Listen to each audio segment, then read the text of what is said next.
राधे कृष्णा दोस्तों, कैसे हैं आप सब। जवाब में राधे कृष्णा कमेंट में जरूर लिखिए। स्वागत है आपका आपके अपने चैनल स्पिरिचुअल सोल्स में।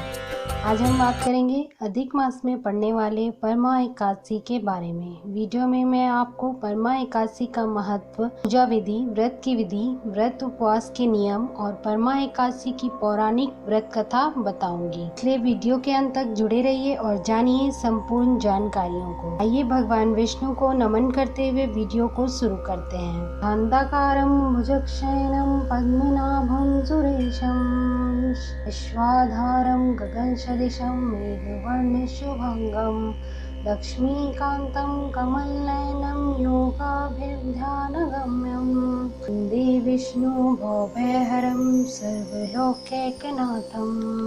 परमा एकादशी अधिक मास में पड़ने वाले एकादशी को कहते हैं। यह एकादशी अधिक मास में पड़ती है। मास में दो एकादशी पड़ती है। पहली होती है वो पद्मिनी एकादशी और दूसरी परमा एकादशी। तो परमा एकादशी के बारे में आज हम चर्चा करेंगे। अधिक मास के कृष्ण पक्ष की एकादशी को परमा एकादशी कहा जाता है। वैसे तो प्रत्येक वर्ष 24 एकादशियाँ होती हैं। अधिक मास में या मले मास आता है तब इनकी संख्या बढ़कर 26 हो जाती है। अधिक मास में दो एकादशियाँ होती हैं, जो पद्मिनी एकादशी शुक्ल पक्ष में पड़ती है और परमा एकादशी कृष्ण पक्ष के नाम से जानी जाती है। परमा एकादशी के महत्व को जानते हैं। जो मनुष्य परमा एकादशी का व्रत करता है उसे सभी तीर्थों व यज्ञों का आदि का फल प्राप्त होता है। जिस प्रकार संसार में 2 पैरों वालों में से ब्राह्मण, 4 पैरों वालों में गौ, देवताओं में देवेंद्र श्रेष्ठ है, उसी प्रकार मासों में अधिक मास उत्तम है। इस माह में पंचरात्रि अत्यंत पुण्य देने वाली मानी गई है। इस माह में पद्मिनी और परमा एकादशी श्रेष्ठ है। इनके व्रत से सभी पाप नष्ट हो जाते हैं। अतः शुद्र मनुष्य को यह व्रत जरूर करना चाहिए। जो मनुष्य अधिक मास में स्नान और एकादशी व्रत नहीं करते उन्हें आत्महत्या करने का पाप लगता है। यह मनुष्य योनि बड़े ही पुण्यों से मिलती है। इसलिए मनुष्य को एकादशी का व्रत अवश्य करना चाहिए। आइए जानते हैं कि एकादशी व्रत उपवास का नियम क्या है जो हमें परमा एकादशी में अपनाना चाहिए। दशमी के दिन मांस, लहसुन, प्याज, मसूर की दाल आदि निषेध वस्तुओं का सेवन नहीं करना चाहिए। रात्रि को पूर्ण ब्रह्मचर्य का पालन करना चाहिए तथा भोग विलास से दूर रहना चाहिए। एकादशी के दिन प्रातः लकड़ी की दातून न करें। नींबू, जामुन या आम के पत्ते लेकर चबा लें और उंगली के से कंठ साफ कर लें। वृक्ष से पत्ता तोड़ना भी वर्जित होता है, अतः स्वयं गिरा हुआ पत्ता लेकर सेवन करें। यदि यह संभव न हो तो पानी से 12 बार कुल्ला कर लें। फिर स्नान आदि कर मंदिर में जाकर गीता पाठ करें या पुरोहित जी से गीता पाठ का श्रवण करें। प्रभु के सामने इस प्रकार प्रण करना चाहिए कि मैं आज चोर, पाखंडी, दुराचारी मनुष्यों से बात नहीं करूंगा और ना ही किसी का दिल दुखाऊंगा। रात्रि को जागरण कर कीर्तन करूंगा। पश्चात ओम नमो भगवते वासुदेवाय इस 12 मंत्र का जप करें। ओम कृष्ण, नारायण आदि विष्णु के सहस्त्र नाम को कंठ का भूषण बनाएं। भगवान विष्णु का स्मरण कर प्रार्थना करें कि और कहें कि हे त्रिलोकीनाथ, मेरी लाज आपके हाथ में है, अतः मुझे इस प्रण को पूरा करने की शक्ति प्रदान करना। भूलवश किसी निंदक से बात कर भी ली तो भगवान सूर्य नारायण के दर्शन कर धूप दीप से श्रीहरि की पूजा करके क्षमा मांग लेनी चाहिए। एकादशी के दिन घर में झाड़ू नहीं लगाना चाहिए क्योंकि चींटी आदि सूक्ष्म जीवों की मृत्यु का भय रहता है। इस दिन बाल नहीं कटवाना चाहिए और ना ही अधिक बोलना चाहिए। अधिक बोलने से मुख में से ना बोलने वाले शब्द भी निकल जाते हैं।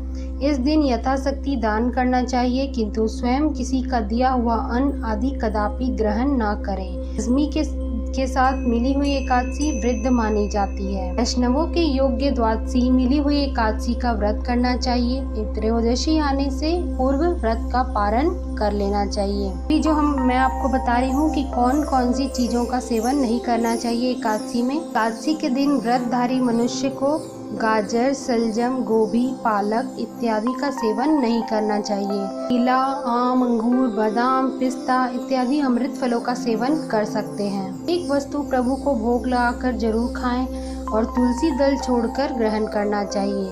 द्वादशी के दिन ब्राह्मणों को मिष्ठान दक्षिणा देनी चाहिए। क्रोध नहीं करते हुए मधुर वचन बोलना चाहिए। इस व्रत को करने वाला दिव्य फल को प्राप्त करता है और उसके जीवन से सभी कष्ट समाप्त हो जाते हैं। एकादशी व्रत करने वाले व्यक्ति को एकादशी के दिन प्रातः उठना चाहिए। प्रातः काल की सभी क्रियाओं से मुक्त होने के बाद मिट्टी, तिल, कुश और आंवले के लेप के साथ स्नान करना चाहिए। इस स्नान को किसी पवित्र नदी, तीर्थ या सरोवर अथवा तालाब पर करना चाहिए। अगर आपको नज़दीक में कोई भी पवित्र नदी, तीर्थ या सरोवर ना मिले तो आप घर में अपने स्नान वाले जल में गंगा जल छिड़क कर स्नान कर सकते हैं। स्नान करने के बाद साफ वस्त्र धारण करना चाहिए।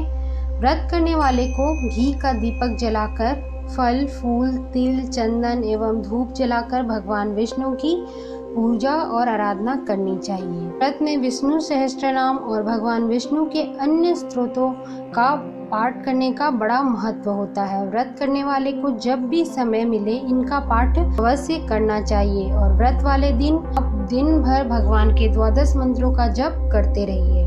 सात्विक भोजन करना चाहिए।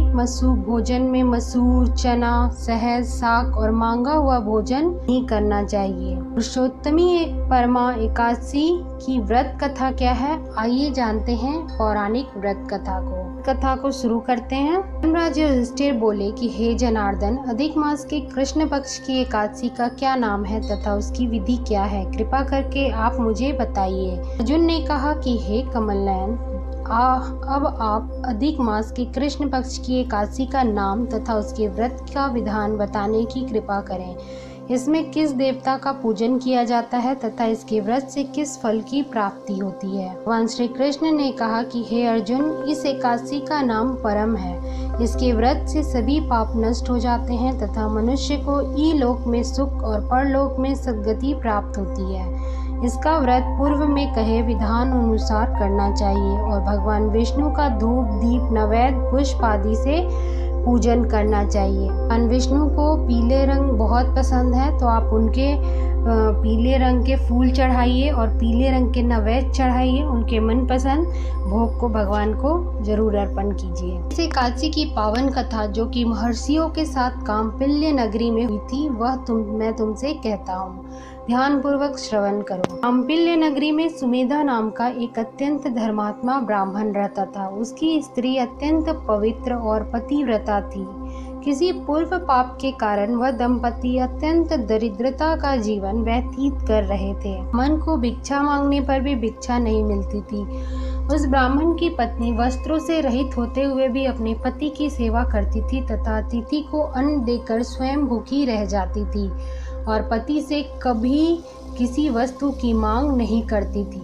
दोनों पति पत्नी घोर निर्धनता का जीवन व्यतीत कर रहे थे। एक दिन ब्राह्मण अपनी स्त्री से बोला कि हे प्रिय, जब मैं धनवानों से धन की याचना करता हूँ तो वह मुझे मना कर देते हैं। गृहस्थी धन के बिना नहीं चलती, इसलिए यदि तुम्हारी सहमति हो तो मैं परदेश जाकर कुछ काम करूं कि विद्वानों ने मेरे कर्म की प्रशंसा की है। ब्राह्मण की पत्नी विनीत भाव से कहा कि हे स्वामी, मैं आपकी दासी हूँ। पति अच्छा या बुरा जो कुछ भी कहे पत्नी को वही करना चाहिए। मनुष्य को पूर्व जन्म में किए गए कर्मों का फल प्राप्त होता है। मेरु पर्वत पर रहते हुए भी मनुष्य को बिना भाग्य के स्वर्ण नहीं मिलता। पूर्व जन्म में जो मनुष्य विद्या और भूमि दान करते हैं उन्हें अगले जन्म में विद्या और भूमि की प्राप्ति होती है। ईश्वर ने भाग्य में जो कुछ भी लिखा है उसे टाला नहीं जा सकता। यदि कोई मनुष्य दान नहीं करता तो प्रभु उसे केवल अन्न ही देते हैं। इसलिए आपको इसी स्थान पर रहना चाहिए क्योंकि मैं आपका विछोह नहीं सह सकती। पति बिना स्त्री की माता, पिता, भाई, ससुर और संबंधी आदि सभी निंदा करते हैं। इसलिए हे स्वामी, कृपा कर आप कहीं न जाएं। जो भाग्य में लिखा होगा वह यहीं पर हो जाएगा। स्त्री की सलाह मानकर ब्राह्मण परदेश नहीं गया। इसी प्रकार समय बीतता रहा। एक बार कौंडिन्य ऋषि वहां पर आए। ऋषि को देखकर ब्राह्मण सुमेधा और उसकी स्त्री ने उन्हें प्रणाम किया और बोले कि आज हम धन्य हुए। इस दर्शन से आज हमारा जीवन सफल हुआ। ऋषि को उन्होंने आसन तथा भोजन दिया। भोजन देने के बाद पतिव्रता ब्राह्मणी ने कहा, हे ऋषिवर, कृपा कर आप मुझे दरिद्रता का नाश करने की विधि बतलाइए। मैंने अपने पति को परदेश में जाकर धन कमाने से रोका है। मेरे भाग्य से आप आ गए हैं। मुझे पूर्ण विश्वास है कि अब मेरी दरिद्रता शीघ्र ही नष्ट हो जाएगी। अतः आप हमारी दरिद्रता को नष्ट करने के लिए कोई उपाय बताइए। मुनि की बात सुनकर कौंडिन्य ऋषि बोले कि हे ब्राह्मणी, मल मास की कृष्ण पक्ष की परम एकादशी के व्रत से सभी पाप, दुख और दरिद्रता आदि नष्ट हो जाते हैं। जो मनुष्य इस व्रत को करता है वह धनवान हो जाता है। इस व्रत में नृत्य, गायन आदि सहित रात्रि जागरण करना चाहिए। भगवान शंकर ने कुबेर जी को इसी व्रत को करने से धनाध्यक्ष बना दिया था। व्रत के प्रभाव से सत्यवादी राजा हरिश्चंद्र को पुत्र, स्त्री और राज्य की प्राप्ति हुई थी। तदुपरांत कौंडिन्य ऋषि ने उन्हें एकादशी के व्रत की समस्त विधान कह सुनाया। ऋषि ने कहा, हे ब्रह्मानी, पंचरात्रि व्रत में इससे भी ज्यादा उत्तम है। परम एकादशी के दिन प्रातः काल नित्य कर्म से निवृत्त होकर विधान पूर्वक पंचरात्रि व्रत प्रारंभ करना चाहिए। जो मनुष्य 5 दिन तक निर्जल व्रत करते हैं वे अपने माता पिता और स्त्री सहित स्वर्ग लोक को जाते हैं। जो मनुष्य 5 दिन तक संध्या को भोजन करते हैं वे स्वर्ग को जाते हैं। जो मनुष्य स्नान करके 5 दिन तक ब्राह्मणों को भोजन कराते हैं वे समस्त संसार को भोजन कराने का फल प्राप्त करते हैं। मनुष्य इस व्रत में अश्व दान करते हैं उन्हें तीनों लोकों को दान करने का फल प्राप्त होता है। जो मनुष्य उत्तम ब्राह्मण को तिल दान करते हैं वे तिल की संख्या के बराबर वर्षों तक विष्णु लोक में वास करते हैं। जो मनुष्य घी का पात्र दान करते हैं वह सूर्य लोक को जाते हैं। जो मनुष्य 5 दिन तक ब्रह्मचर्य पूर्वक रहते हैं देवांगनाओं के साथ स्वर्ग लोक को जाते हैं। हे ब्रह्मानी, तुम अपने पति के साथ इसी व्रत को धारण करो, इससे तुम्हें अवश्य ही सिद्धि और अंत में स्वर्ग की प्राप्ति होगी। कौंडिन्य ऋषि के वचनानुसार ब्राह्मण और उसकी स्त्री ने परम एकादशी का 5 दिन का व्रत किया। इस व्रत के पूर्ण होने पर ब्राह्मण की स्त्री ने एक राजकुमार को अपने यहाँ आते देखा। राजकुमार ने ब्रह्मा जी की प्रेरणा से एक उत्तम घर जो कि सब वस्तुओं से परिपूर्ण था उन्हें रहने को दिया। तदुपरांत राजकुमार ने आजीविका के लिए एक गांव उन्हें दिया। इस प्रकार ब्राह्मण और उसकी स्त्री इस व्रत के प्रभाव से इलोक में अनंत सुख भोग कर अंत में स्वर्ग लोक को गए। भगवान श्री कृष्ण ने कहा कि हे अर्जुन, जो मनुष्य परम एकादशी का व्रत करता है उसे सभी तीर्थों और यज्ञों आदि का फल प्राप्त होता है। जिस प्रकार संसार में 2 पैरों वालों में ब्राह्मण, 4 पैर वालों में गौ, देवताओं में देवेंद्र श्रेष्ठ है, उसी प्रकार मासों में अधिक मास उत्तम है। इस माह में पंचरात्रि अत्यंत पुण्य देने वाली होती है। इसी माह में पद्मिनी और परम एकादशी भी श्रेष्ठ है। इनके व्रत करने से सभी पाप नष्ट हो जाते हैं। अतः दरिद्र मनुष्य को यह व्रत अवश्य करना चाहिए। जो मनुष्य अधिक मास में स्नान और एकादशी व्रत नहीं करते हैं उन्हें आत्महत्या करने का पाप लगता है। यह मनुष्य योनि बड़े ही पुण्यों से मिलती है, इसलिए मनुष्य को एकादशी का व्रत अवश्य करना चाहिए। हे कुंती पुत्र, तुमने पूछा था वह मैंने विस्तार पूर्वक बतला दिया। अब इन व्रतों को भक्ति पूर्वक करो। जो मनुष्य अधिक मास की परम एकादशी का व्रत करते हैं वे स्वर्ग लोक में जाकर देवराज इंद्र के समान का भोग करते हैं। वे हुए तीनों लोकों में पूजनीय माने जाते हैं। आइए जानते हैं कि इस परम एकादशी की कथा का सार क्या है। ब्राह्मणों, ऋषि मुनियों व सज्जन पुरुषों का आदर करने वाले मनुष्यों पर प्रभु की अवश्य ही कृपा करते हैं। लक्ष्मी की प्राप्ति मात्र भागदौड़ से नहीं होती है, अपितु इसके लिए यत्न पूर्वक परिश्रम करने की आवश्यकता है। यत्न पूर्वक किया हुआ परिश्रम भगवान की कृपा से अवश्य ही पूर्ण होता है।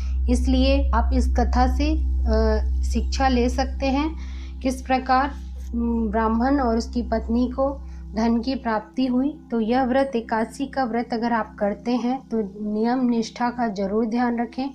भगवान की पूजा श्रद्धा के अनुसार करें और जो मैंने आपको व्रत और नियम बताए हैं उनका पालन अवश्य कीजिए। ओम नमो भगवते वासुदेवाय नमः। आशा करती हूँ कि परमा एकादशी की सभी जानकारी मैं आपको दे पाई। हमारे मोटिवेशन को बढ़ाने के लिए लाइक ज़रूर कीजिए वीडियो को। अगर आप हमारे चैनल पर नए हैं तो वीडियो के रेगुलर अपडेट्स के लिए स्पिरिचुअल सोर्स को सब्सक्राइब जरूर कीजिए। हम अपने चैनल पर रोचक जानकारियाँ लाते रहते हैं।